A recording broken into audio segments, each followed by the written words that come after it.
In a world where most people watch movies and then forget about them, two brave heroes join forces to watch them again and then talk about them. Join them in their epic journey as they go back in time, a decade and beyond, to revisit and break down films from a vast array of genres. Do these movies hold up over time? Are they classics? Find out on Retro Movie Roundtable. Starring your hosts, John Flack and Russell Guest. Coming now to headphones in your ears.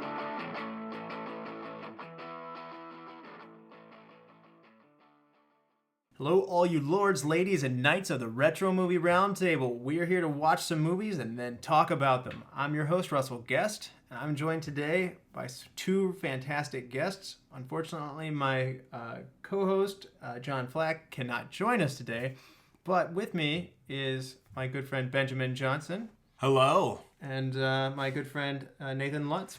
Hey, it's great to be here. And I found both of these guys at work. He didn't have to look too hard. Three architects talking about movies. Interesting perspective. That's right. A lot of building talk. Not really that much building talk, really. I mean, the sets of this are fascinating in the way they create the effects. So I think there's a lot to talk about there. Emotional experience. Yeah. Yeah. Let's get to know the guest here just a little bit before we get going. Let's start with you, Nathan. What is your favorite robot character from a movie?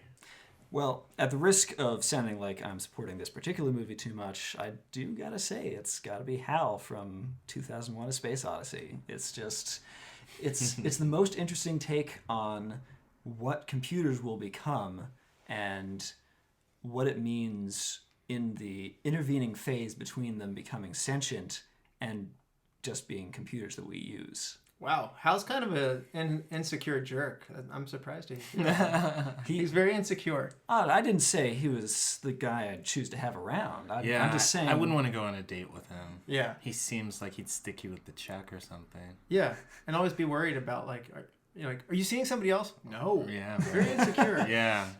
If he'd just done his job and been perfect, it would have been okay. Right? Why can't he be perfect? Yeah. Yeah. I do demand that from robots. Yeah. I mean, what are they for? They have a single job. Ben, what about you? What's your favorite robot from a movie? I have many because I'm a huge geek. So, I mean, this question could span my entire life.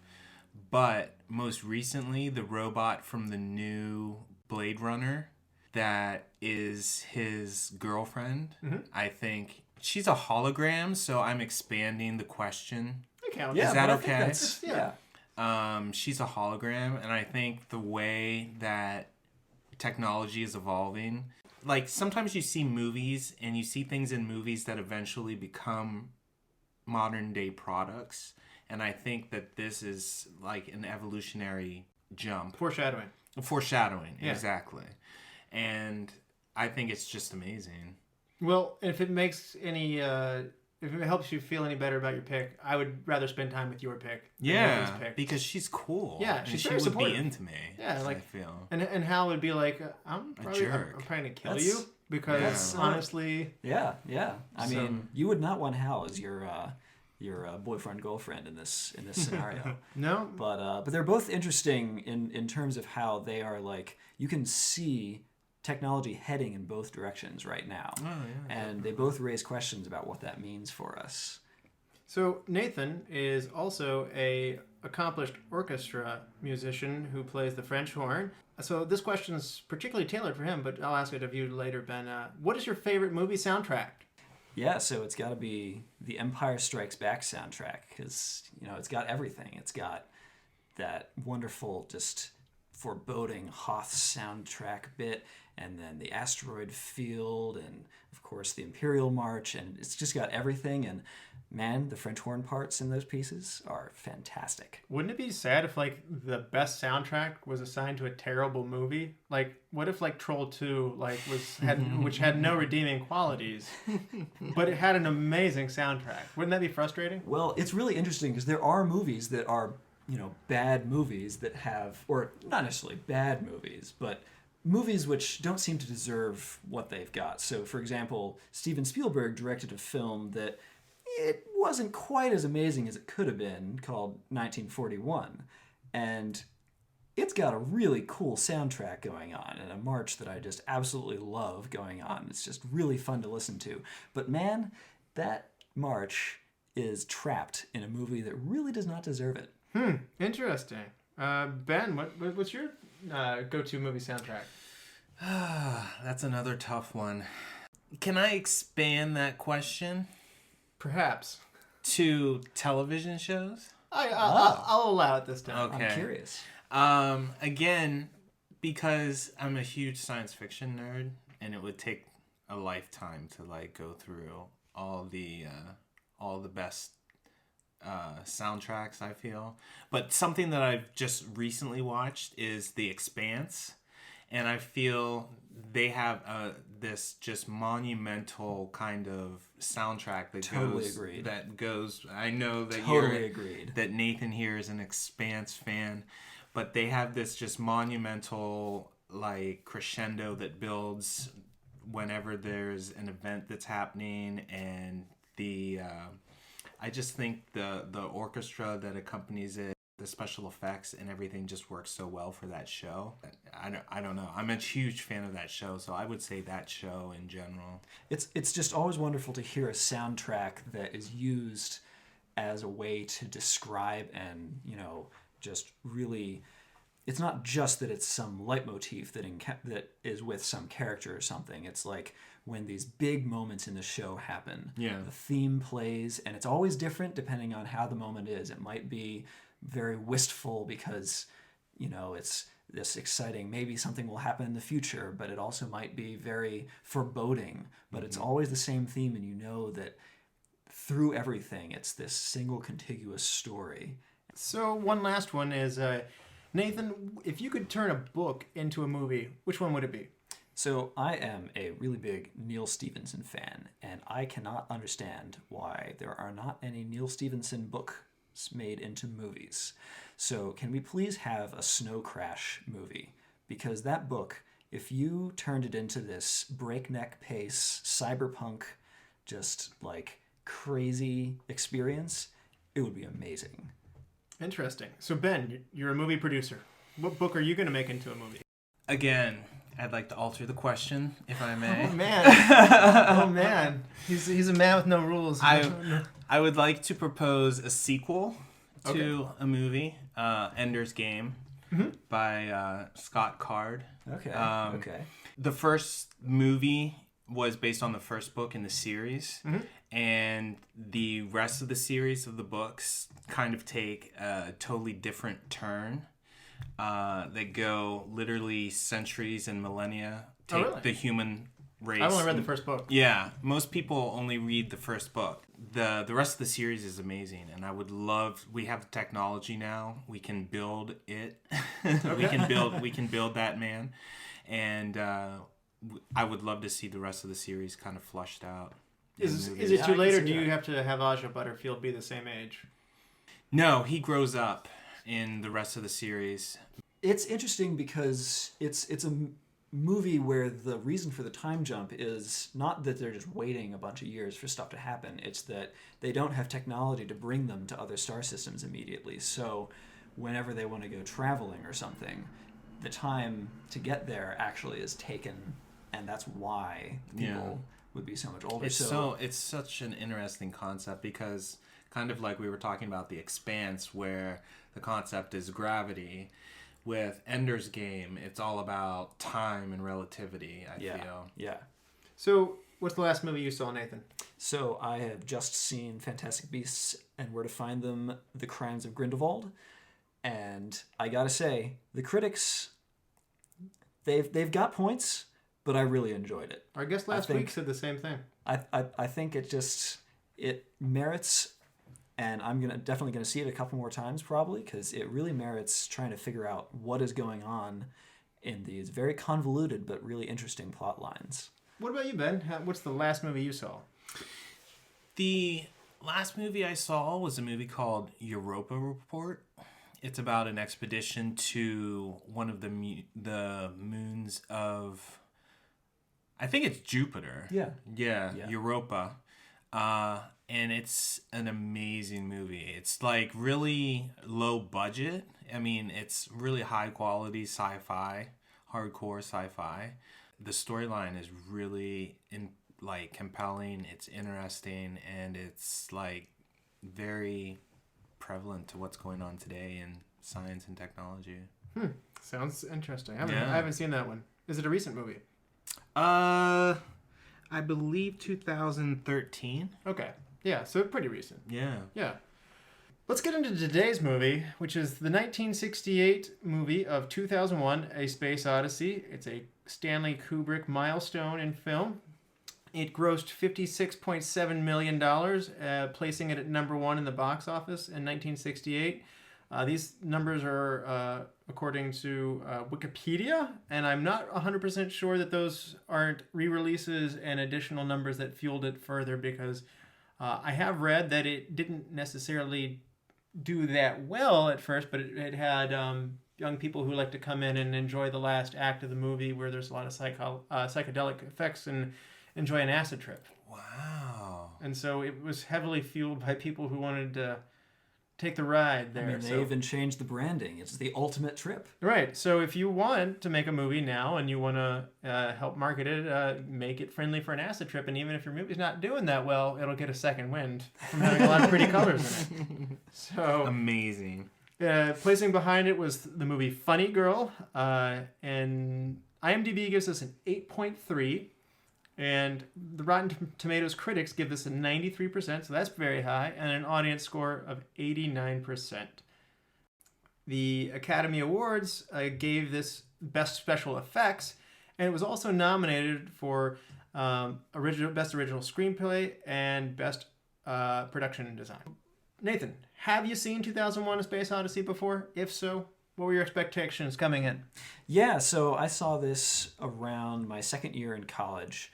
And I am surprised looking back on it that I waited that long to see it, because I'm such a big fan of Star Trek and other science fiction elements, and man, they all owe so much to this movie. So when I finally got to see it, and also that I'm this classical musician who the music that's used in this film is just so special to, it was just something I should have done a lot earlier, but yeah.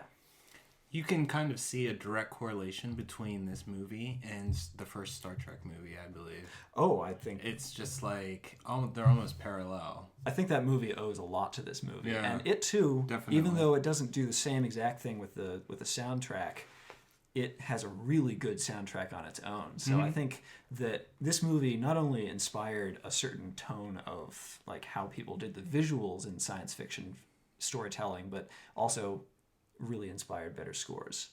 Ben, had you seen this movie before? If so, what was your first time? What were your expectations coming in? I had seen this movie before. I remember the first time I saw this movie when I was probably 8 years old, maybe 6 or 8 years old.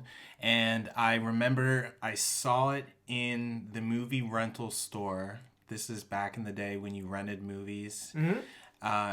For VHS, and I bugged my dad to rent this movie, and he rented it, and I remember we put it in, and we watched it for the first 30 seconds, and my dad started fast-forwarding it, and fast-forwarding it, and fast-forwarding it, and I just got madder and madder, and I wanted him to stop, but I think we eventually ended, not watching the movie and just... So pretty much you skipped to where there's talking. we hard skipped to to find. it's hard to because find in this movie. it's difficult to find in the movie because it's more of a... So your dad likes the talkies. Yeah. Okay. You could say that. My dad is a classical man.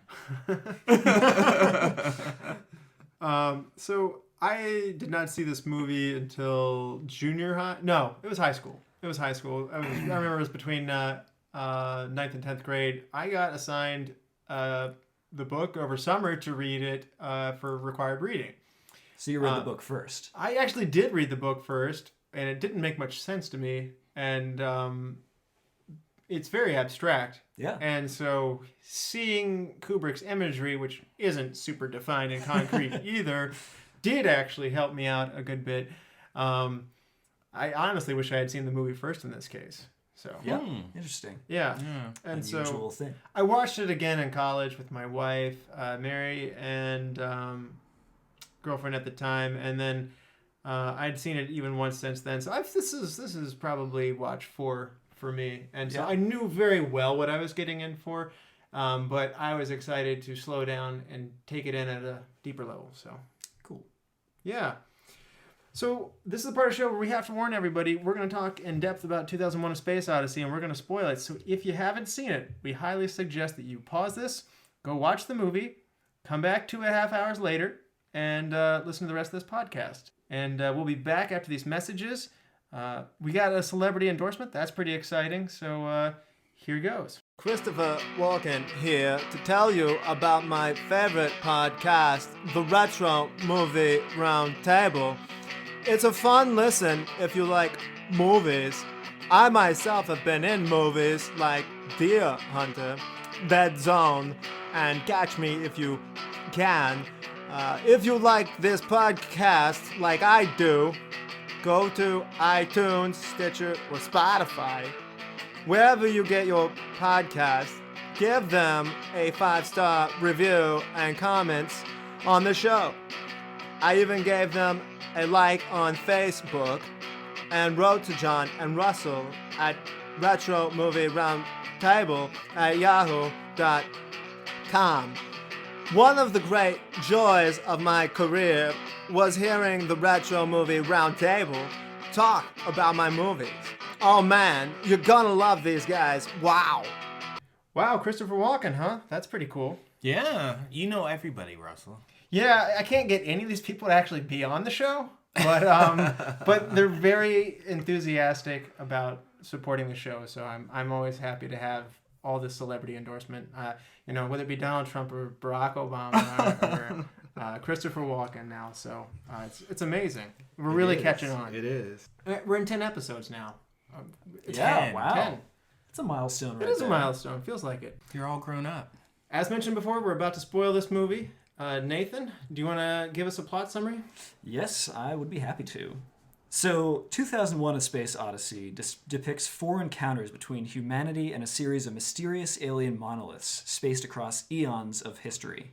It is a story of how their apparently miraculous appearances inspire us, or maybe influence us, to take leaps into the unknown. We begin with the iconic sound of Also Sprach Zarathustra playing over the image of the earth and sun rising together above the moon. This brings us to scenes of apes fighting over water holes until a monolith appears, and we don't see how it gets there, but something about the experience drives them to experiment just a little with the world around them. One of them hefts the bone of a pig, and we get the Also Sprach Zarathustra fanfare again, and we know that this is the dawn of man, the first tool, the first weapon, the first step beyond nature toward the monoliths. We skip forward to the not-too-distant future, the one that always seems to be about 30 years away and has been since the 60s, but we're getting there. Humanity has now reached balance with its technology where everything we want is like clockwork, within easy reach. We meet the American Dr. Heywood Floyd. He's taking a shuttle flight to the moon. He meets first on a spinning space station some acquaintances whose multinational camaraderie implies that nations on Earth now exist peacefully together. For the second time, we see space travel depicted like idealized, commercialized air travel. Once Floyd reaches the moon, he gives a speech to some personnel thanking them for their cooperation in maintaining secrecy, and proceeds via another shuttle to the site of the second encounter. This time, we know that the monolith has not just appeared, but has been waiting to be unearthed for millions of years. Around it, the suited astronauts, moonwalkers, walk around in amazement, their reaction not so different from their distant ancestors. But there's a difference now. Into the chaos comes a piercing tone, because humans have the tools to hear it. A transmission from the monolith itself, of unknown purpose towards Jupiter. Is a signal to alert the race which created the monoliths, or a breadcrumb trail for us to follow? Whatever the case, in the following months, America builds and crews a spaceship called Discovery with the secret purpose to find what that transmission means. They develop new tools for it, including the iconic HAL 9000 computer, to do everything from running the ship to keeping its 6 hibernating and 2 waking crew members alive and sane in their months of isolation. Following David Bowman and Frank Poole through their routine on the ship, we witness their melancholy, their minimal interactions with each other. We also see them interacting with their computer as if it were a member of the crew, and it exhibits characteristics which seem like personality, even emotion. So when the two find evidence that it might be wrong about something, the two face a dilemma. What happens if Hal endangers the mission? When Hal discovers they're considering disconnecting it, it overreacts, plotting to kill the two. Dave manages to escape and is forced to disconnect all the logic and reasoning centers of the computer in a scene filled with existential dread. Now alone, David Bowman reaches Jupiter's orbit for a third encounter with a monolith. This one hangs in orbit and, as we approach, seems to vanish into the blackness of space. A moment passes and brilliant light appears, racing toward and around the camera. We see a psychedelic sequence of images, racing patterns, flowing paints, and colored landscapes, all of it experienced by a terrified David as he travels through hyperspace. When the sequence ends, David finds himself in a surreal Baroque suite. He appears over and over to see and then become his older self. From the EVA pod to his spacesuit, to an old man eating dinner, and finally to an ancient one lying in bed, apparently dying. This time, however, he sees the monolith again, humanity's fourth time, reaches out for it, and becomes something. Once again, the fanfare plays, and we see what appears to be a baby, human and yet not quite human, enclosed in a glowing orb, apparently Bowman, transformed and transcendent, returning to Earth. Wow, thanks a lot. Very thorough, Nathan. Much appreciated. Let's, before we get into the creation, why don't we just give a quick rundown of the cast? Normally John would do this, but I'm going to go through this on his behalf. We have Keir Dullea playing Dr. Dave Bowman, Gary Lockwood playing Dr. Frank Poole, William Sylvester as Dr. Haywood R. Floyd, Daniel Richter as the Moonwatcher, Leonard Rossiter as Dr. Andrei Smanilov, Margaret Tyzack as Elena. We have Robert Beatty as Dr. Ralph Halverson, Sean Sullivan as Dr. Bill Michaels, and Douglas Rain as the HAL 9000 voice. What do you guys think about the cast here?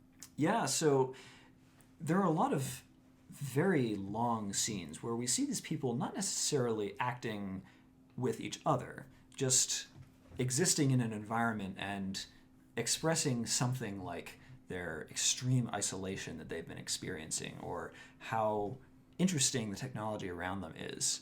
So it's really interesting, especially, for example, David Bowman, the character who is on the Discovery, as we see him first in this long isolation, and then eventually it's very interesting because he's been in such an emotionless state for such a long time that when his friend Frank Poole gets killed by the computer, you might expect some kind of serious reaction, like he would start shouting at the thing, but no, he just stares it down and works on his own how to get back into the ship and how to take it over. But you can see these tiny little expressions on his face that really describe how he's pulling out the guts of the computer and he's realizing, man, this thing has been his friend for several months. Like, what is he doing? And yet he has to. Absolutely. Ben, any thoughts on the acting? To me, I felt the actors portrayed the characters very well.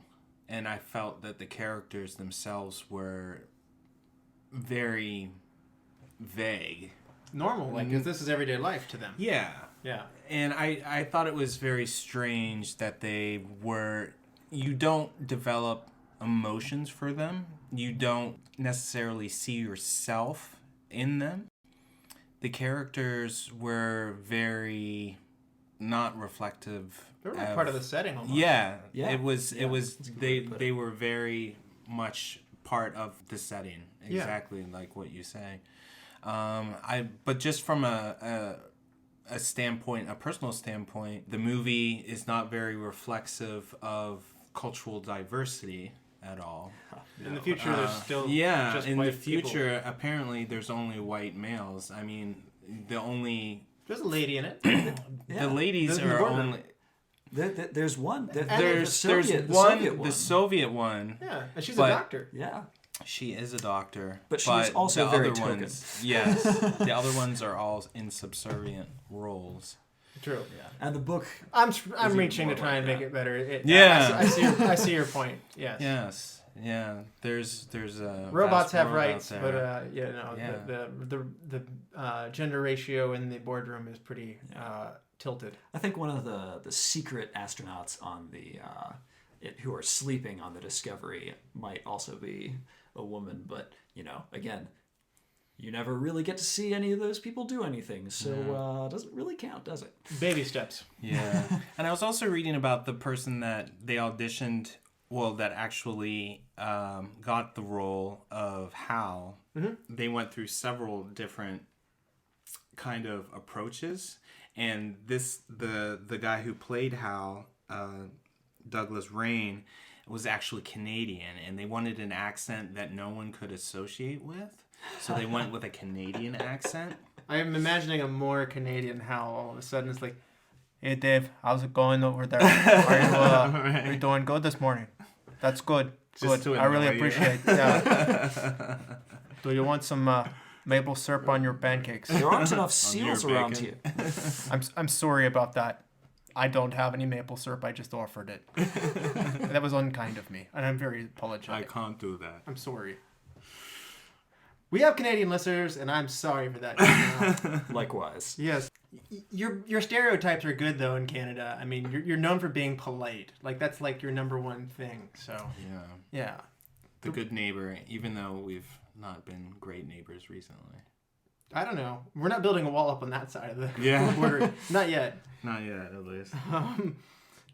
Although I'd love the South Park where they build up a giant wall and to keep Americans out. And Mr. Garrison, who's the Trump figure, is he's like, "What are you doing in there?" It's like, "Go away. We got some really cool stuff in here. What is in there? Go away." Let's talk a little bit too about Kubrick now, which a lot of it probably about Kubrick. What do you think about his presentation in this movie as a director here in 2001? Nathan, do you want to take this one first? It's special. So Kubrick has this incredible way of making seemingly innocuous scenes have this intense feeling of importance about them, and this movie really gets that. If you think about it, the plot doesn't have a lot of things, really.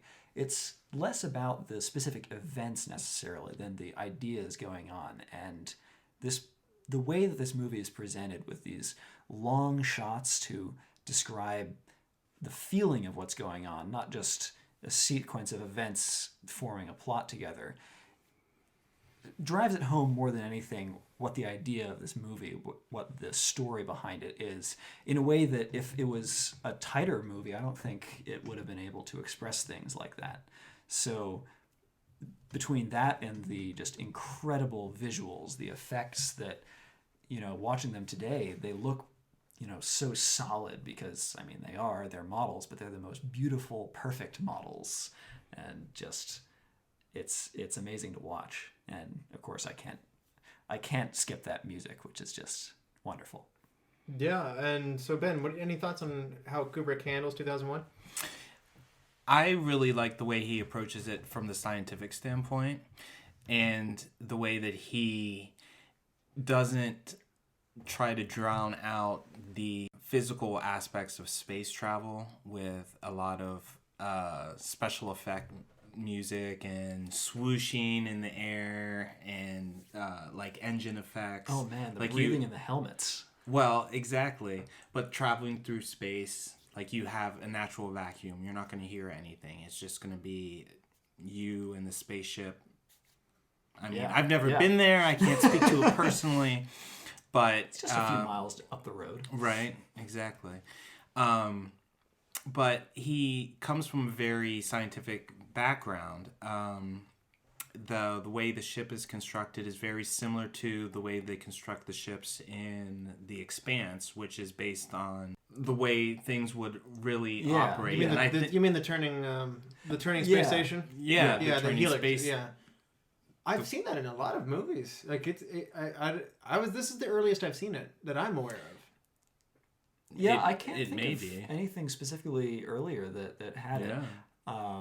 It's definitely a trope Elysium definitely has it in it. The rotating gravity space station. It's in The Martian. It's in The Martian as well. Yeah, it's in a lot it? of things. Yeah, I mean, it comes back again and again. This is the first one that I'm aware of. That space. Yeah, this is the first one that I can think of, and it makes so much sense. People are thinking about building one now. There's talk of the orbiting hotel that's going up. Will it have a Howard Johnson in it? I don't know, but it'll probably have a video phone. Yeah, an AT&T video phone. I want in a little booth that you go into. I also want a vending machine bar so I can buy my booze from a wall. Yeah. I don't need some bartender to get personal with me. I want a slot in the wall to like. Hey man, I'm leaving Earth to get away from everybody. I don't want more personal interaction now that I'm up here. That's right. I just want a nice looking red chair in an otherwise white room. Yes. Kubrick is amazing at this point in his career about the aesthetic. He does. I mean, the other one that I'm thinking about is also a science fiction movie, Clockwork Orange. But his depiction of going into the future is really impressive. He is quite a craftsman of the image.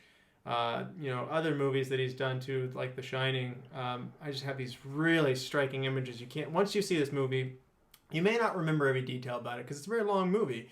But there are these moments that will absolutely stick with you. And it's a very cinematic moment. It's kind of interesting when we get to the superlatives later.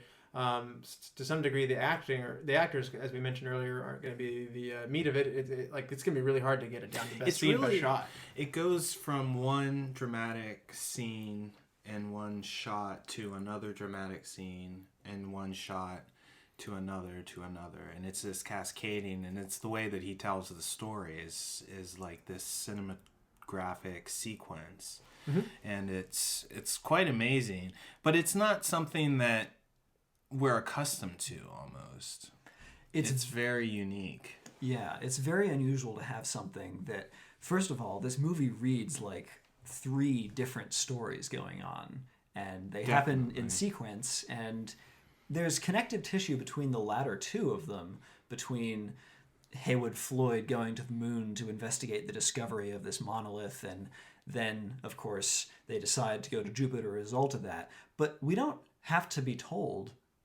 any of the intervening stuff. It just skips between them and just assumes, hey, like, obviously after seeing this monolith, they're going to go explore it. They've been inspired to go do this.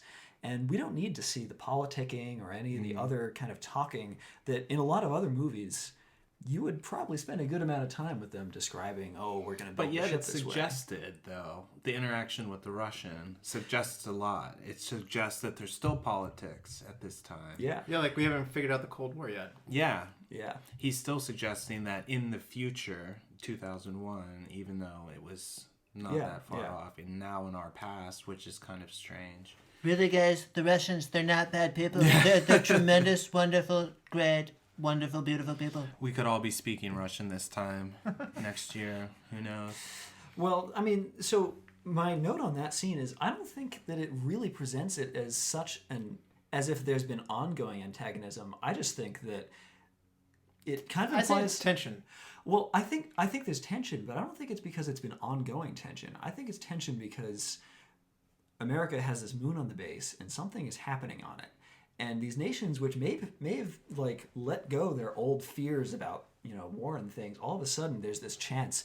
Oh man, what if they've found something? What if something else is there? And the presence of these things disrupts the kind of the equilibrium, the balance that has formed. So I think actually this movie, the future scenes of this, that it starts off with everybody at peace, and by the end of it, they might not be, because man, America's behaving really, really secretively, and what is going on with them?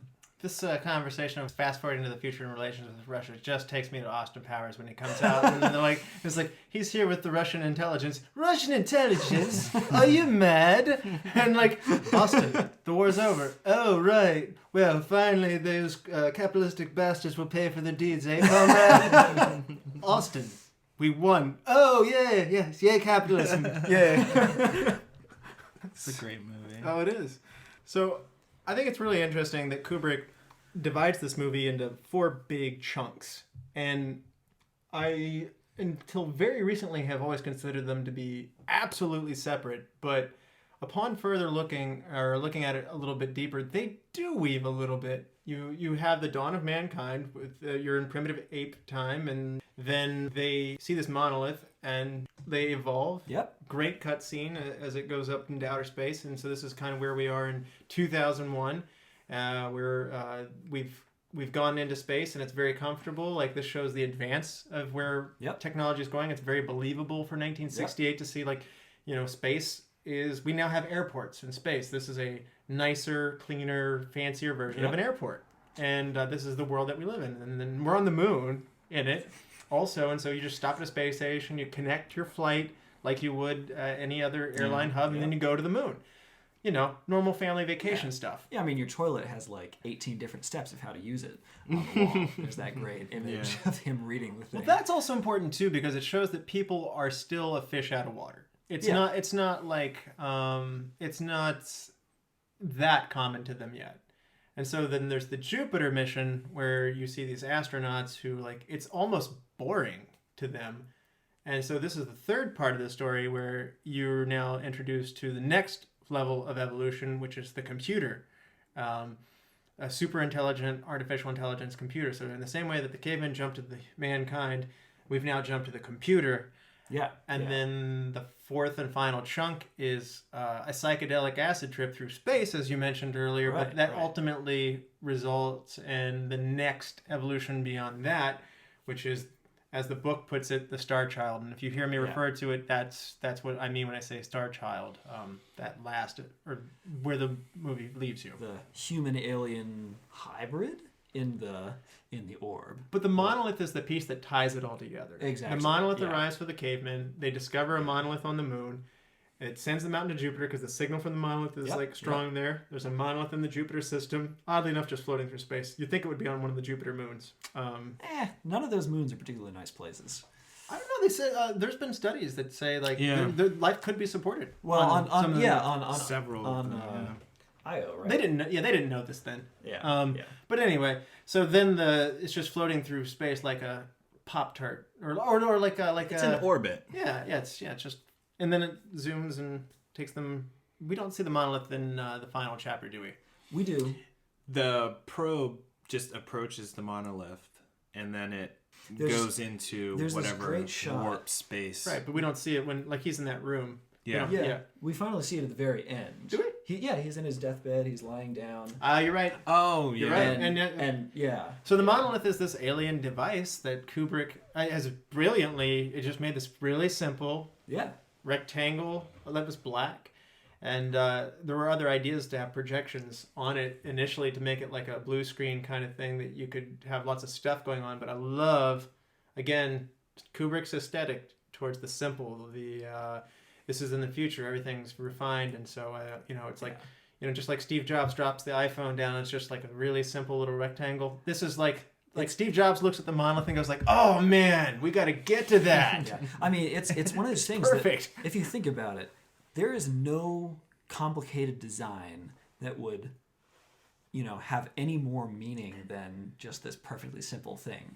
And so, they could have made some really crazy psychedelic thing in and of itself, but would it have been as striking as just this mysterious thing that you have no idea what it is? And you also have to take into account this is coming from an alien intelligence, supposedly, and the design is probably based on a mathematical relation of some sort of harmonic relation. In that relation, there's simplicity and some relative beauty in it. So I mean, it's interesting to compare this to a couple of other, and I'm going to bring up the Star Trek franchise here, because the first Star Trek movie takes a lot of cues from this movie, but its weird alien thing is really different. It takes the opposite route, where it's this crazy cloud approaching, and they fly into the thing, and they see this incredible series of very strange vistas and sets and such.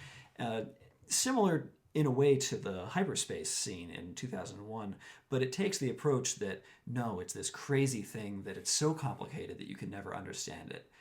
And then compare that a couple of movies later in the Star Trek series, Star Trek 4, and the thing that flies up to Earth is, again, a super simple thing. It's just this cylinder with a little sphere that comes out of it. And so it asks the question, like, what really are we gaining by making alien life designs so complicated? I'm going to ask you some more deep questions. What do you think the creators of the monolith are like? Like, what do you think their mission with these black monoliths was? Why are they sending these things? Or is it one monolith in your mind and it moves around? I feel it's like they're seeders. They send out these seeders all around the galaxy whenever life is like. Do you think ready. it's a beacon? Like, it's a signal back to them? It could be. I think they're gone though. I think that really, yeah. I think that they're probably this is their contribution to the galaxy, and this is their great push, and they kind of like trying to bring up the next races to take their place. That's definitely an interesting way to look at it, and I totally agree.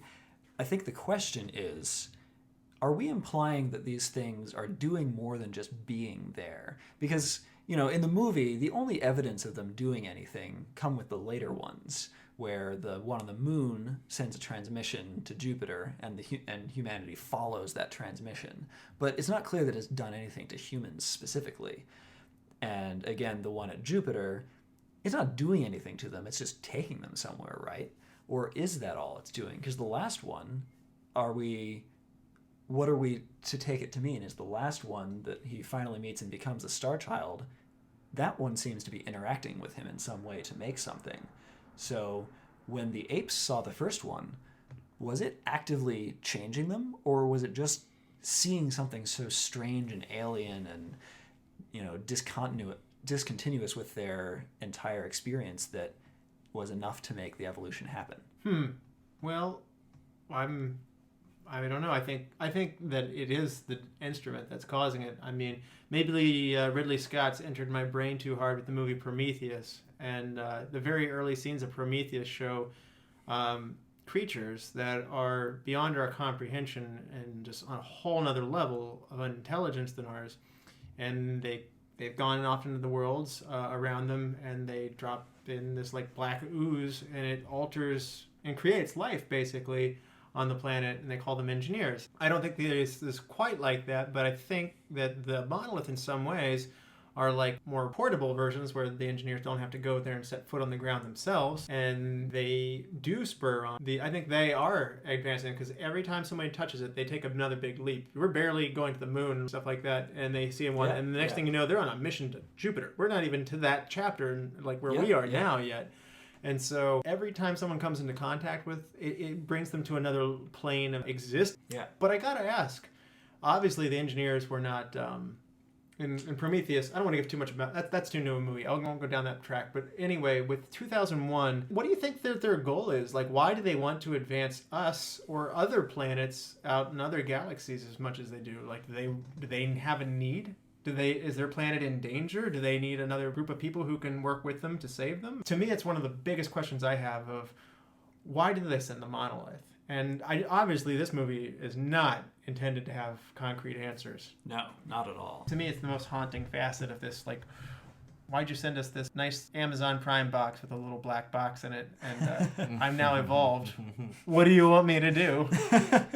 I now have 8 arms. But don't pop the bubble wrap for Doctor Who fans who've just seen the recent episode of that. But yeah, I mean, it begs the question. So, like, what are all the reasons that an alien race would want to send something to us? And it just leaves you to ponder that. I think there's two sides to it. There's the reality in the fanciful side of it. In reality, unfortunately, I don't think they would. In the fanciful side, they would just do it probably because they were bored. That's true. We do have people teaching apes how to do sign language. Like, there's no... it could be for research purposes. And just be like, what happens if... Why do you reach out? Why do you reach out to other people? Why do you reach out to other... Why do we want to understand what dolphins say to one another? It's through that act of... I like fish. That's what they say. Through that act of understanding, it increases our own knowledge of ourselves. That's true. And that's the basic premise of exploration in general. And that's a good point. I mean, they might just be doing it for their own study and their own benefit to see what happens with this life form, as opposed to trying to get something from it. It's a lot of work. If you think about it, if you're the only sentient species out there and you have the ability to create other sentient species, maybe you want to have somebody to play with in the sandbox. It's true. And that's what I was wondering. I wonder if they have a need for us to be smarter. Maybe we're part of a big picture that we're not aware of, and they need to get us up to speed because, you know... They'll need help in 1,000 years. Maybe. Although there is the reoccurring theme of Kubrick's thing, and people continue to fail in that the very first thing we do once we learn how to use a bone is we go strike somebody over the head with it. Mm-hmm. Right, and once we go into space, you know, our creations kill us. You know...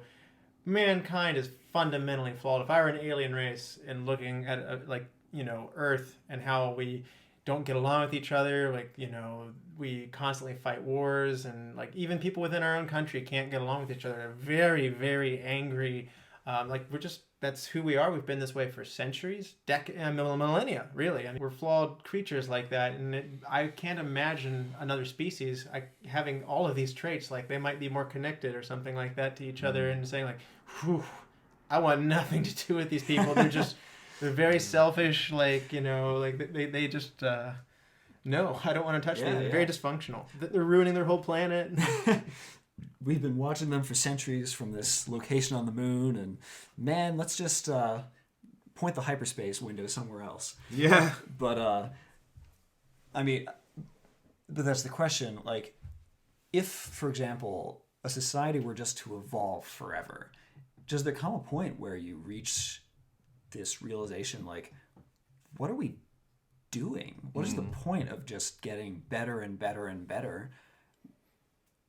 And maybe that's what this is. Like, this species is so advanced that it develops hyperspace windows and can send things to other planets, maybe monitor them, get information back from those things, maybe.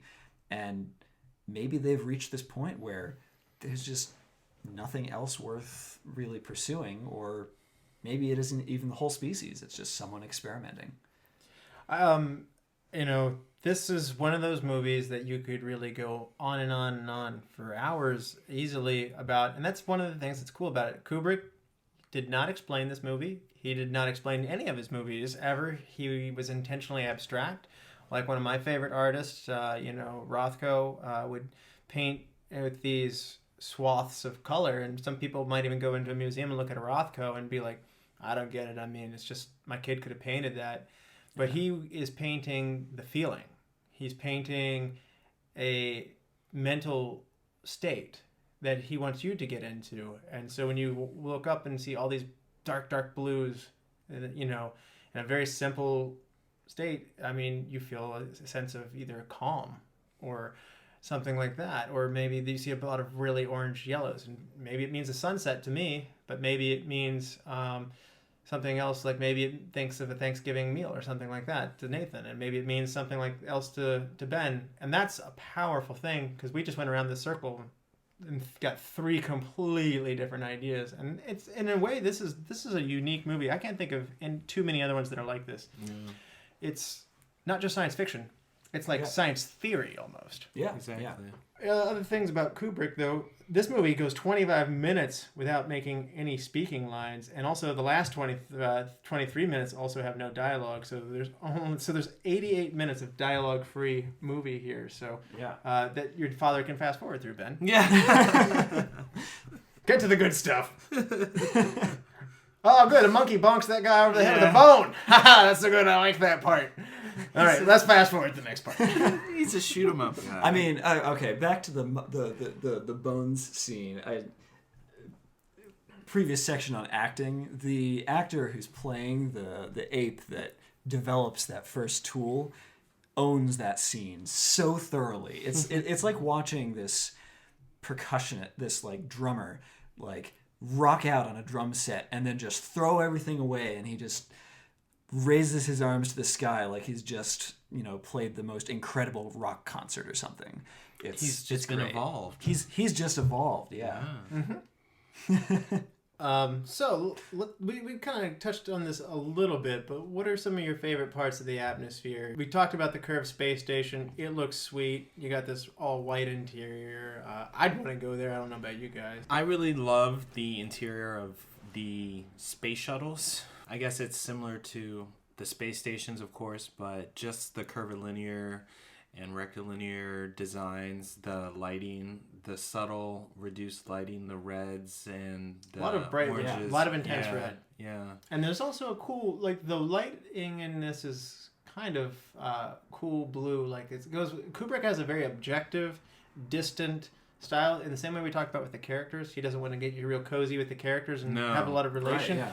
Same thing in these environments. Yeah. It's almost like this is happening. You're watching it. And there's a sense of disconnect like that. There's no mixing of colors either. I mean, like, the people are all one block color. The walls are one color. The shuttle is one color. As architects, I don't know about you guys, but I think it's super sharp. Yeah. Oh, it's wonderful. It's even the wardrobe, so like perfect. I don't know if you noticed the wardrobe or not, like, but particularly on the space station, like airport, like guy's got like a really sharp brown on brown with a brown tie suit, and he's talking to a guy with another very sharp gray on gray suit. Fashion's got a long way to go before it gets to that point. Ladies look very sharp too, like just a little sharp piece of red and otherwise all black. I mean, and everybody's styling. And everything's so just clean and perfect around these things, which is, you can interpret it in different ways. It's extremely clinical, to the point that you feel, especially later on, because, the first bit in the future, it feels like you're on this really posh airplane. Like, it's the best. And you notice that he's business-class on the travel. airplane by himself, which is interesting. Yeah. Which, on one hand, I think it's more just because of the plot. He's probably doing it as kind of like a special, oh my gosh, we need to get you to the moon right now. But on the other hand, like, it plays into this theme of, is our technology pushing us apart in this movie? Like, when David and Frank are on the Discovery together, they don't talk to each other hardly at all. They talk to hardly Hal. any interaction. And I like to think that they were selected by like NASA to go up together or whatever the form is, and like they didn't like it. Like there's like a cut scene where it's just like it's like, Frank, you're gonna be going with Dave. What? I hate Dave. Why can't I go with Philip? Well, I guess we'll be working opposite shifts the whole time. Good thing too. Seriously? I have to go to Jupiter with Dave? Well, maybe that's why, like, when Frank gets killed, David's just like, all right, Hal, well, I'm going to break in, but I'm not going to really shout at you. This wasn't really He so really doesn't bad. exhibit a ton of emotion. He's like, dang it, you killed Frank. See what you've done, Hal? And Hal's actually, let's not forget, he also murdered the other. The other six. It's The true. other- It's the true. other The whole three. like 300 people on that crew. 300? There wasn't 383. I thought Hal said 380 people. Are there? No, there were 3 other. That's it? Yeah. All right. Well, I got some bad information then. Yeah. Darn it, the internet lied to me. No, there were 3 other crew members that were in stasis. Still And- bad. Yeah. He turned off the life support. Yeah. Yeah. Dave's just like, I'm gonna have to shut you down, Hal. You've gotten out of line, partner. I'll even like I'm not mad at you. I'll even let you sing a song as I rip your brain out. Oh, the classic Daisy. I mean that is a really disturbing scene. Like, is taking a computer that we own offline eventually going to start feeling like losing a pet or something? Like, man, this computer, this I don't know, phone's man. been You with me for ever get a new years. laptop? It just flies. Or a right- new and you're just phone? It's like I forget about it. I don't know, a new phone, you're like, you have to transfer all your apps and your contacts and your... It's not like losing a pet and then getting another pet. Like, No, you know, it's I mean, definitely like, not you're, yet. You're ready. Not You're yet. ready to be But like, we're it's like, starting. it's like, oh boy, new iPhone X, yay! Yeah. Yet. In the future, once Alexis or whatever gets on the phone and it starts crying when you throw it away. That's true. I You're- will miss you, Russell. The So- Blade Runner lady would make me sad if she left. Yeah. I'm so glad you brought that one up, because these are like two different phases in what could be the same technological development. Like the girlfriend in Blade Runner is like a future evolution of this, where you're pretty sure that she is actually pretty sentient, but you're not really sure. This one, he's obviously not sentient, but he's starting to exhibit certain signs in that direction. So it just gets really interesting. You guys talked about being influential to other movies. I thought the spacecraft like influences other tons of other formats, like the modular design. I mean, these things are not aerodynamically shaped, but they're very interesting. Like they got a lot of these Euclidean geometry modules, like the sphere, these triangular like pods and stuff like that. The Jupiter mission's Starcraft looks awesome. Oh, it's great. That's my favorite location, because you get this incredible, just like you're inside the thing and it's claustrophobic. Well, against my better judgment, Nathan, I tried to get here sooner, but we're actually behind where we normally be. You talk about the soundtrack for us real quick. All right. So, to give a little background here, as a musician, I adore the soundtrack. And it's actually kind of interesting because Kubrick, everything in this movie was not written for this movie. It's stuff that Kubrick found as he was just exploring music in general, and he's not using it in ways that's directly representing like what these pieces originally were, and yet their positioning in here feels like the most perfect application that they've ever had, this music. So you get, and it's an incredible cross-section of people too. So you get people like Richard Strauss, who does or was sort of late 1800s, early 1900s composer doing all these incredibly big orchestral works. So it's not a freshly made score. It's not a freshly made score. Some of it was pretty freshly made, though. Yeah.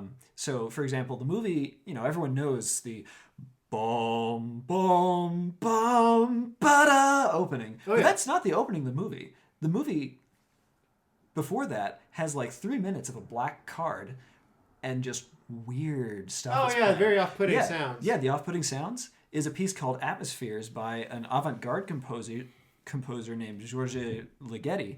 And this guy, like, his music actually is the majority of the music in the film. He's not credited. He was never contacted about its use. And yet it just fits like a glove.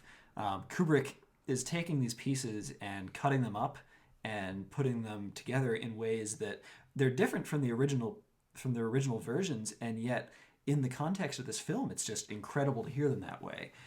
Similar music like the Blue Danube Waltz, which plays during some of the outer space scenes closer to the beginning when you've got the docking sequence, and it's this waltz that it just fits perfectly, that spinning space station, and you've got the shuttle that comes up to it and it has to dock by spinning itself perfectly. That's like dancing in space. And it's really interesting how these pieces sound like they were written for it.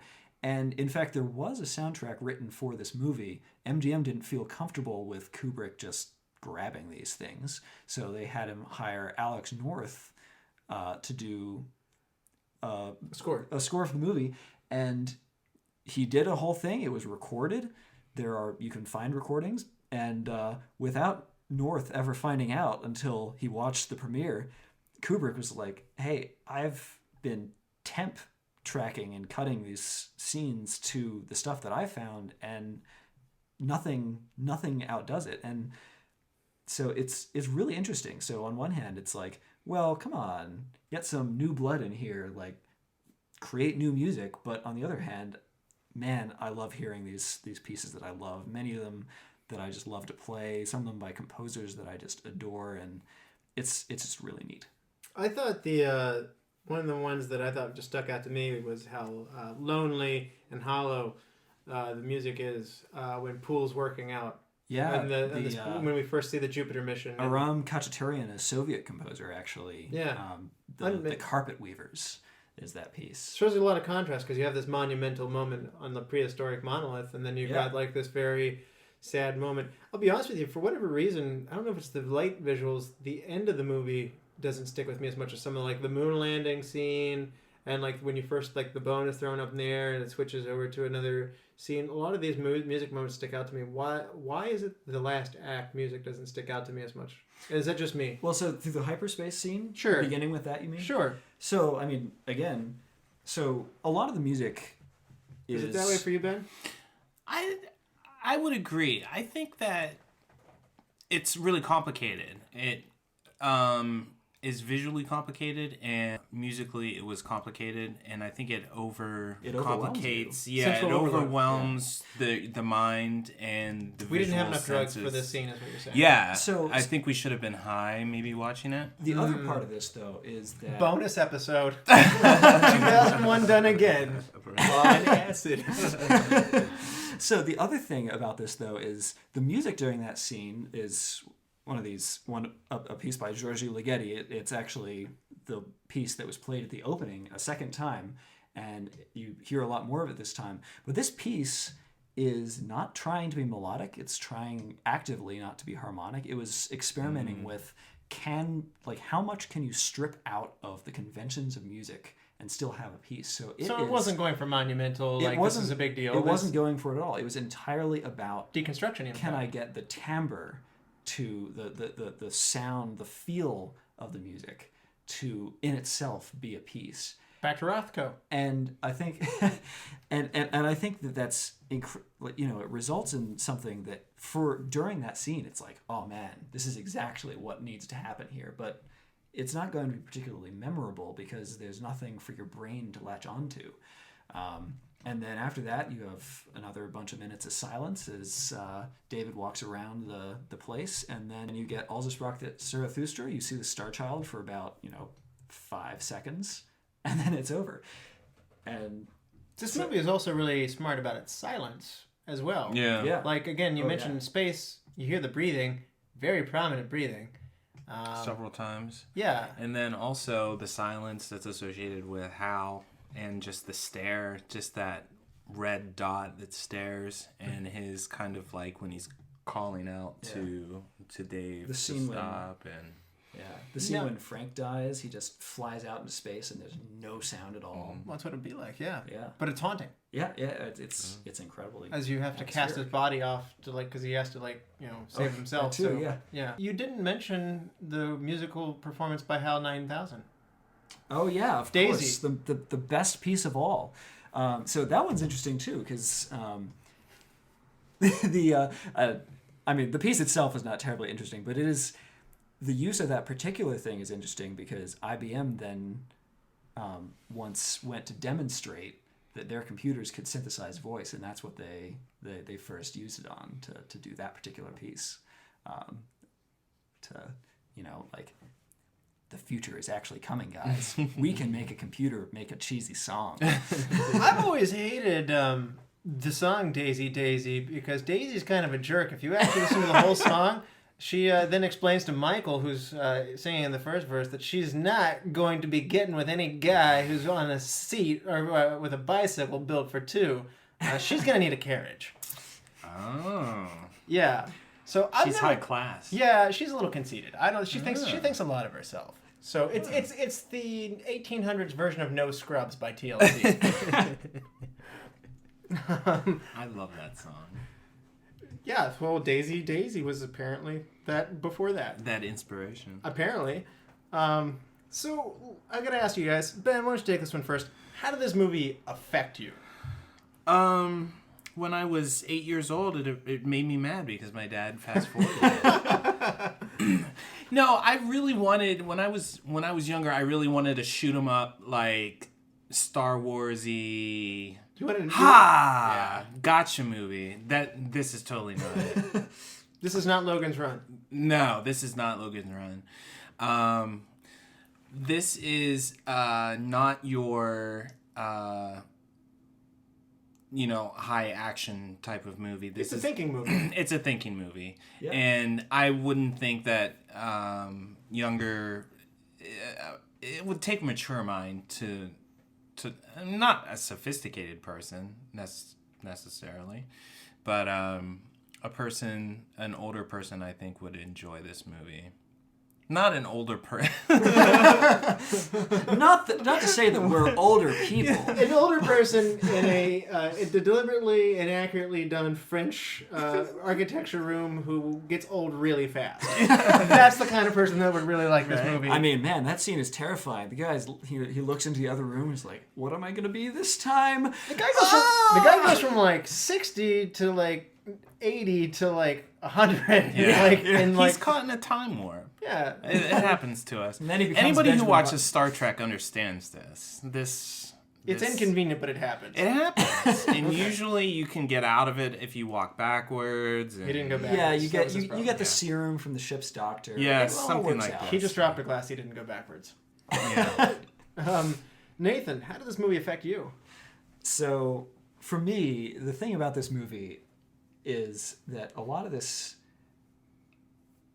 music is just absolutely incredible, but it's stuff that I wouldn't have necessarily encountered before. And even if I had, after seeing this film, it's totally transformed the way I look at it. So, like, the music of Johann Strauss, as a French horn player, this stuff saddens me a little bit often because my part happens to be bum, bum, bum, bum, bum, bum all the time.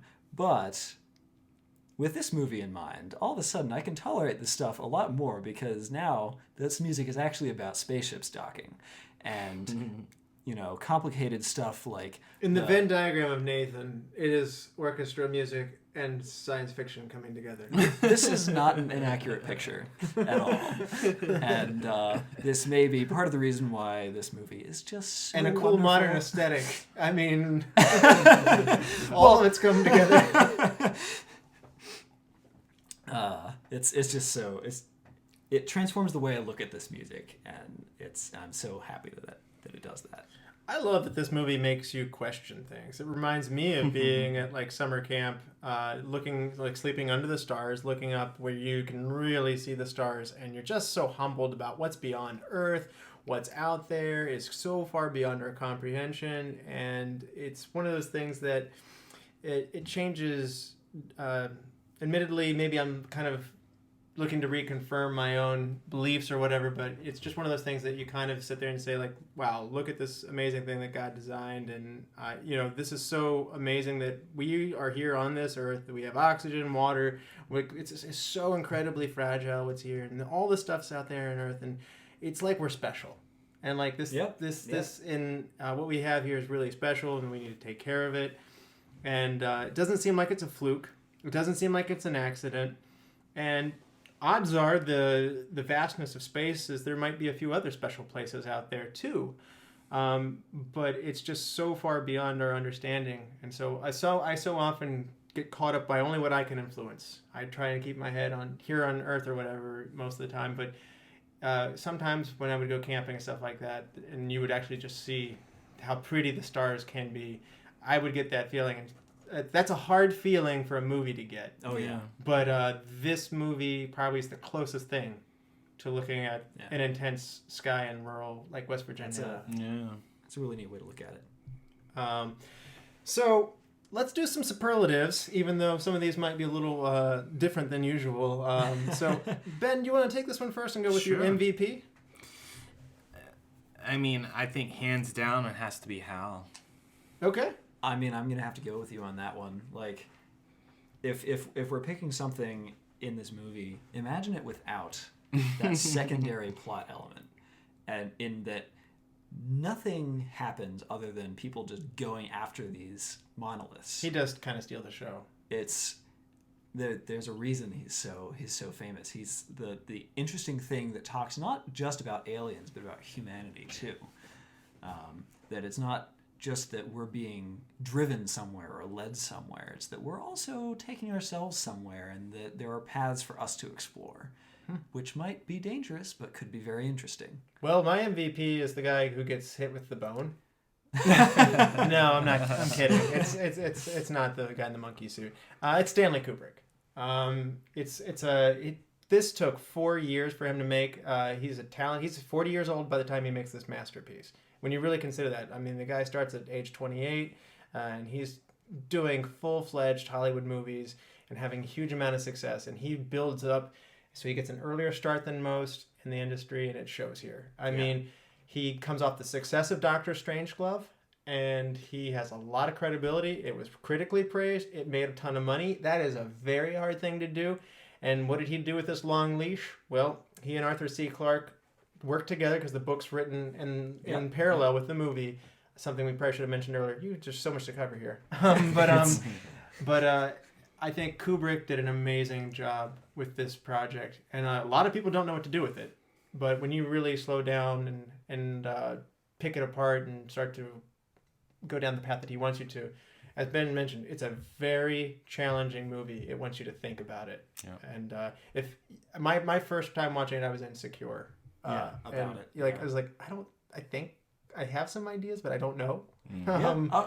If you think you've got all the answers after the first viewing of this movie, especially right after you've seen it, do some more thinking, because it opens up huge avenues of questions, and they're really great to explore those questions. And we haven't mentioned the follow-up sequel to this movie, which is 2010. True. Which does address a lot of the gaps, shall we say, that this movie generates. And that movie's far more concrete as well. Yes, and it's much more of a... Well, there's no shoot 'em up, but my dad would sit through that movie. But Roy Schneider's in it from Jaws. Yeah. I think we're going to need a bigger spaceship. Best supporting actor, Ben. Best supporting actor, I would say... I'm just pulling up my list. As you mentioned, this is not a warm, fuzzy cast of people here. Yeah, I mean, and the cast is kind of limited. I mean, I would give it to David Bowman. Yeah. Okay, that's fair. He's the main actor. Yeah. Yeah. But again, in a way, all these actors are just supporting events going on around them. And that's Keir Dullea. Yes. Sorry. No, that's fine. Because the interesting thing is, none of them really have agency. We're never given, what the decisions going around them are. So in a way, he even though he's the main thing. Yeah, I consider him to be the main thing. Supporting actor. Nathan, did you pick a supporting actor? Well, so now that I'm thinking about it, because my I gotta say, there isn't a real sense. No. So no. No, not really. Okay, that's fine. That's allowed. However, I will say, you could argue that David Bowman is the supporting actor to Hal. Because Hal is the only one making decisions in these scenes. Really? David is just reacting to things. He has to do everything that he does. They're your awards. You get to give them out to who you want, so that's fine. I'm going to say that it's David. I'm going to go with William Sylvester, who plays Dr. Haywood Floyd. He is technically the main guy in his part of the movie, but, I think Dave Bowman, the Keir Dullea is the main actor of this thing. He's billed first, so William Sylvester seemed competent. Hidden gem. Who did you appreciate that you didn't think you would, or that might be overlooked? Well, so for me, I'm going to go back to my music side, and again, it's the Blue Danube Waltz. Which, creative, yeah. Man, in this particular instance, it's so good. Yeah, Ben, hidden gem. My hidden gem would be the space food that they serve. In liquid form. Yeah, that you have to suck through the little straws. The little straws. Yeah, get some liquid green beans. Yeah. As it was weird that they were all set out like so perfectly, like you couldn't condense them more. And sandwiches that are perfectly square and Yeah. And they're getting better at it all the time. They are. Here's to the food of the future. These sandwiches are almost like real sandwiches. I always laugh at whenever I'm at like a Smithsonian Museum or something, and the gift shop is selling astronaut ice cream. Astronaut ice cream. Yeah. Oh, this is gonna be the coolest thing ever. And you taste it. And you taste like crap. Truly, we are advancing as a race. My hidden gem also goes to Douglas Rain, who did the HAL 9000 voice. You don't see him, but yeah. Although now that I know he's Canadian, I do want him to be a full-blown Canadian all the way. Dave, did you see the game last night? There were some great goals. No, I didn't see the game last night. I've been stuck on this thing, and I can't talk directly to anybody else for like months. Right? This big You always space beat ball. me at chess. Don't be mad, but the winner of the Stanley Cup from 2 years ago was the Chicago Blackhawks. I know this is going to upset you, but I just got that information. Latest update. So if you could recast anybody, or had to recast anybody, who would it be, and who would you put in their place? Yeah. Ben, if you could put anybody else in this, who would you put in there? I would cast some brothers and sisters in the cast. I would throw some Asian brothers and sisters in there, and Sulu? Sulu, can't go wrong with him. And you get the gay with Connection Sulu. too, yeah. Yeah. So you get your 2 for 1. I don't know where I Did would people put know him. that back then, or was? No, he was private? closeted. Yeah, Yeah. but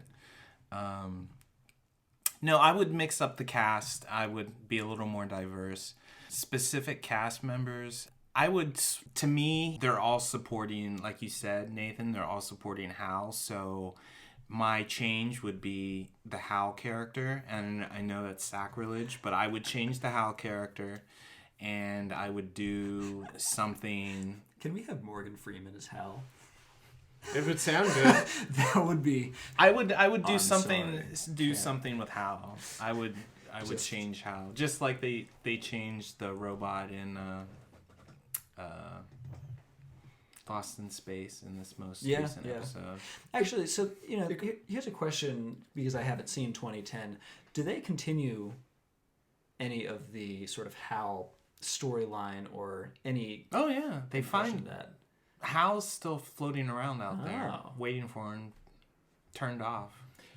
The small cast goes to show you that I actually picked this guy as my best supporting actor with playing William Sylvester playing Haywood Floyd. But I'll be honest with you, I thought who could be even smoother and more awesome for the time.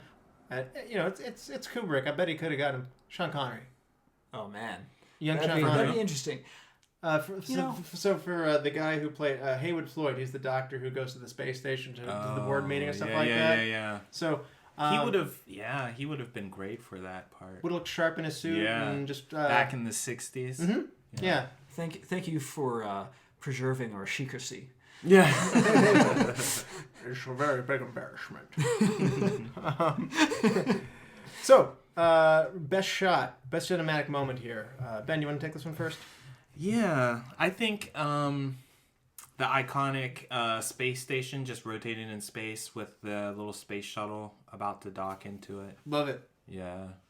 Nathan? The scene of, I think it's David in this particular instance, running the diameter of this. Oh yeah, what we talked about earlier. Yeah, in that incredible rotating set that was built for this purpose. It's a good shot. and And it looks like the camera is Yeah. stationary and the station's moving around Yeah. you. It emphasizes. But it emphasizes so much, like, you've just seen this shot in space for like 5 minutes, and it's just emptiness forever, and then you're in this confined space that isn't that small, but man, he's running in a circle in this big hamster ball. They actually built. It's terrifying. They actually built a large section of this Discovery spacecraft, and it was designed to rotate. The actual set was designed to rotate for the shots and the sequences. So there's a reason it looks so good. There was a lot of care put into that. And I mean, even to the extent, because they did the same kind of thing for the stewardesses, that they're walking around. I hate their hats, by the way. I mean, yeah. That's the one part of the wardrobe I don't like. We don't need to forever look like Ping we pong just hats. came out of the. I don't need that. No thanks to that. Yeah.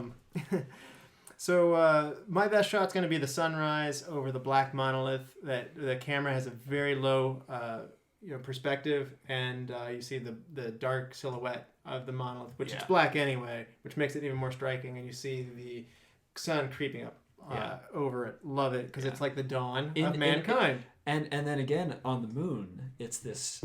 I love the dig setting where they go down to see the monolith, and he really captures how on the moon, like, because there's no atmosphere to start reflecting the sun around, it's this like instantaneous bang.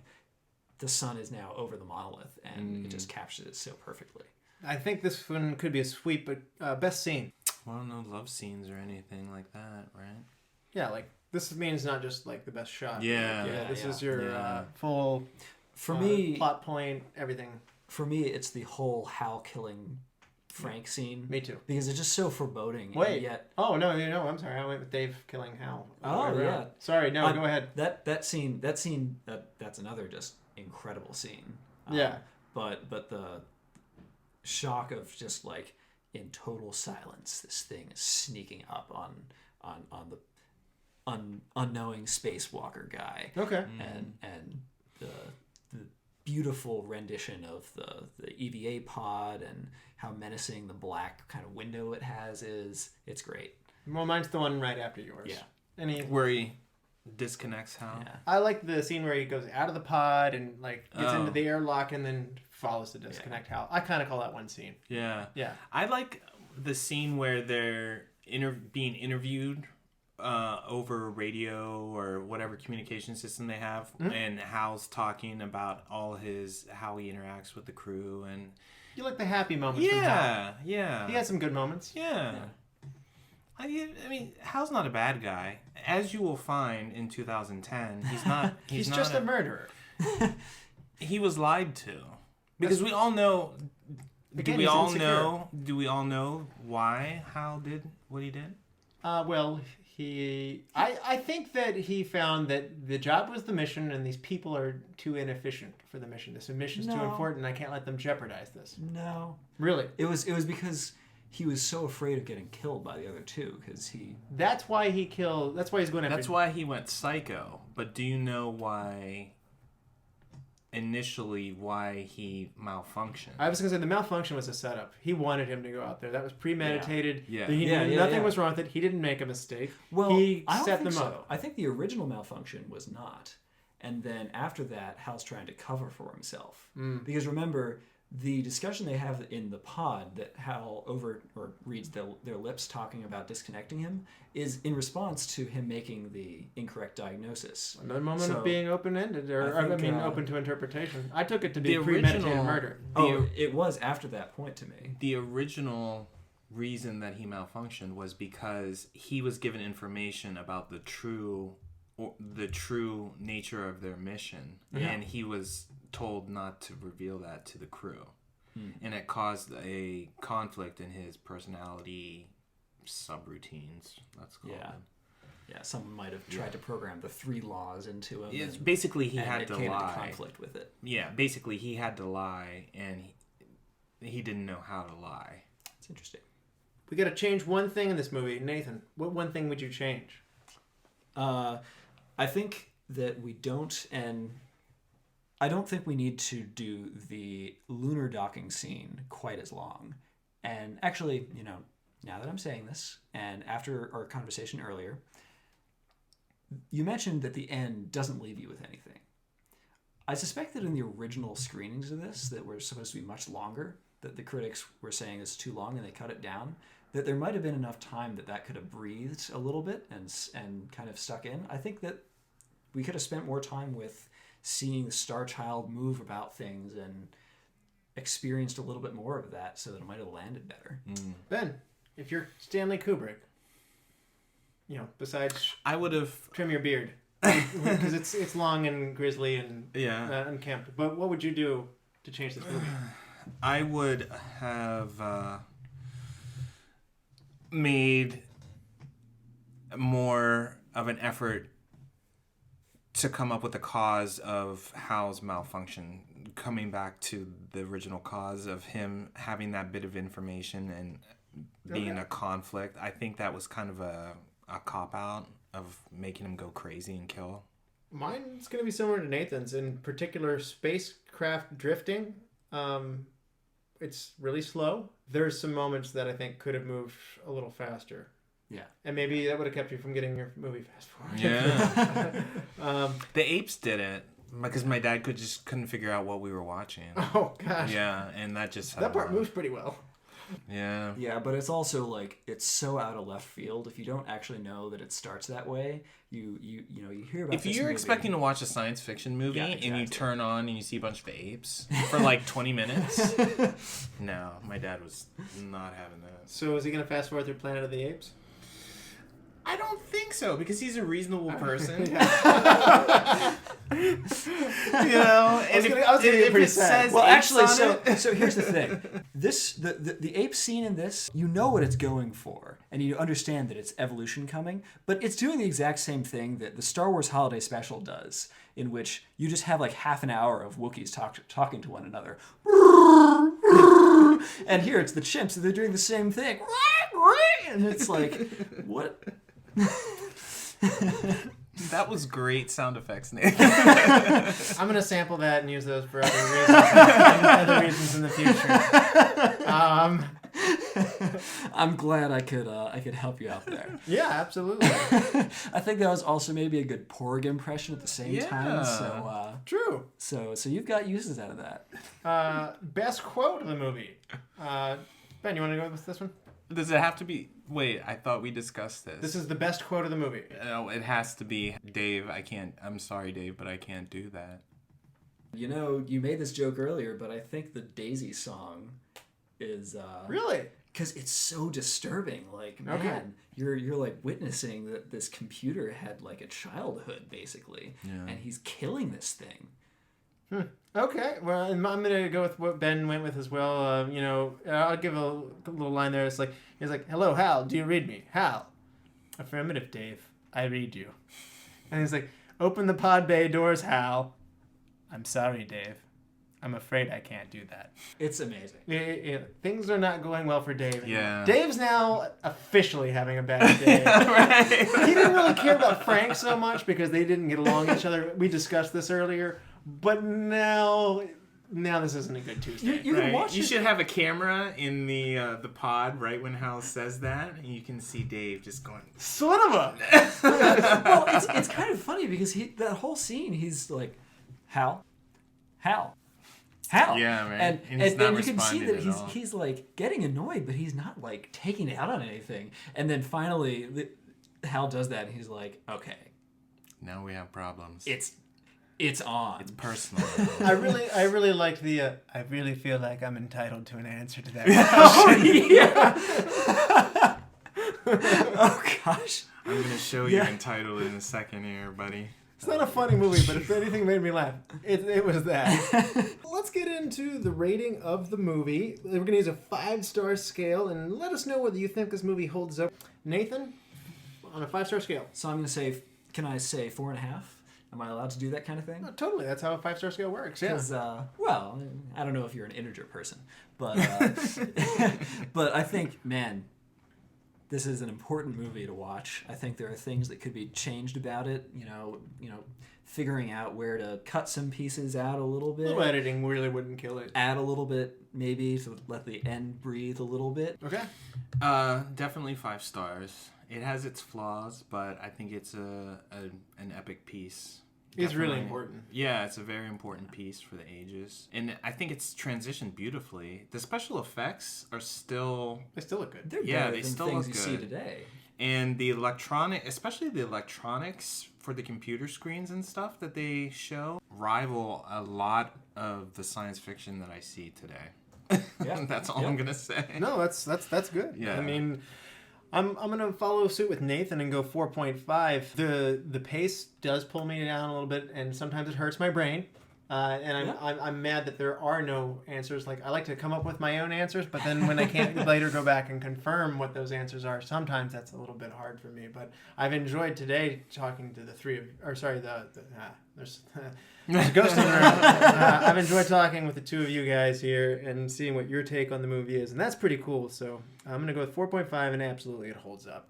Very abstract. This isn't gonna be for everybody. It's not a sci-fi action movie, but if you want a movie that's a cerebral, sit-down movie that makes you question where we are in this galaxy, and where, more importantly, where we can go, I believe. Yeah, endless possibilities. Yeah. I think Kubrick even said that at one point. Don't quote me. Maybe Clark said that, but this is about the infinite possibilities. Now it's time to get into the movie selection for next time. The theme here is movies that take place in Africa. Option 1, The Power of One from 1992. An English boy living in Africa during World War II, through his boxing prowess, becomes a symbol of hope in a time of war.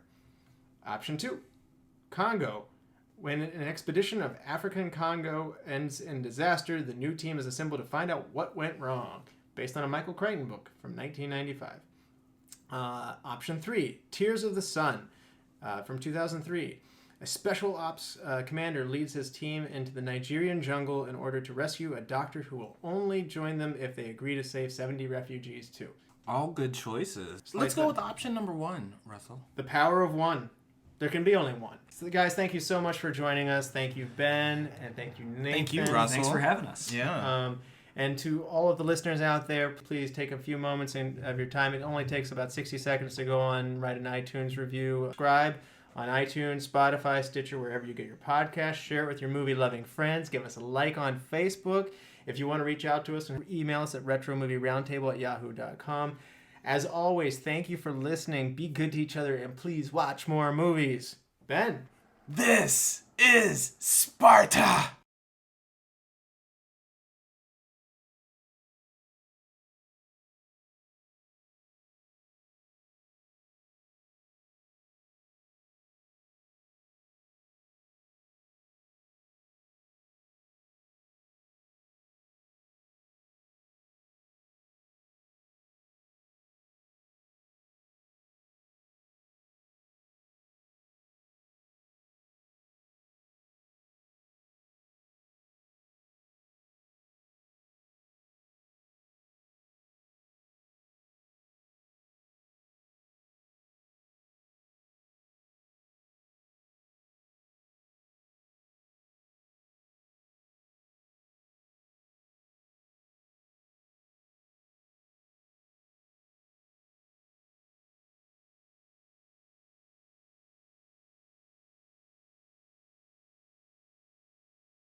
2001: A Space Odyssey depicts 4 encounters between humanity and a series of mysterious alien monoliths, spaced across eons of history.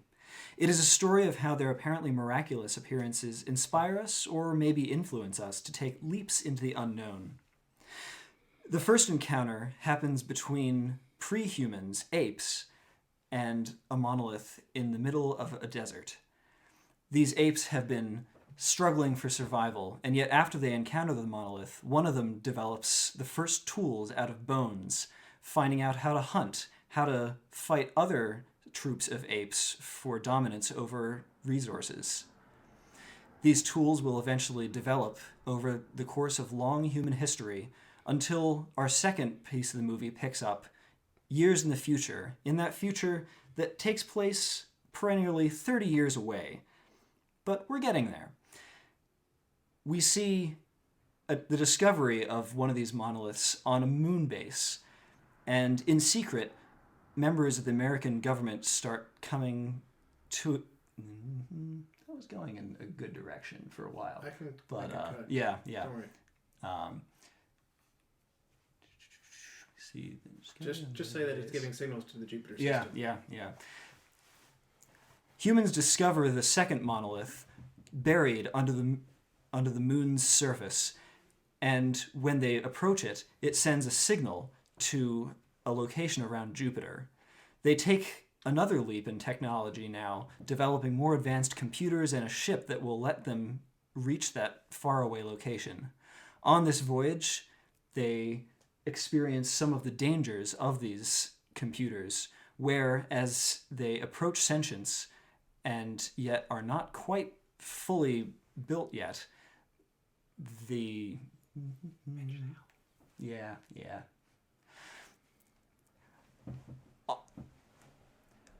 humans building on the ship to Jupiter. Do you want to start from Jupiter again and talk about the next evolution? Yes. Being driven by?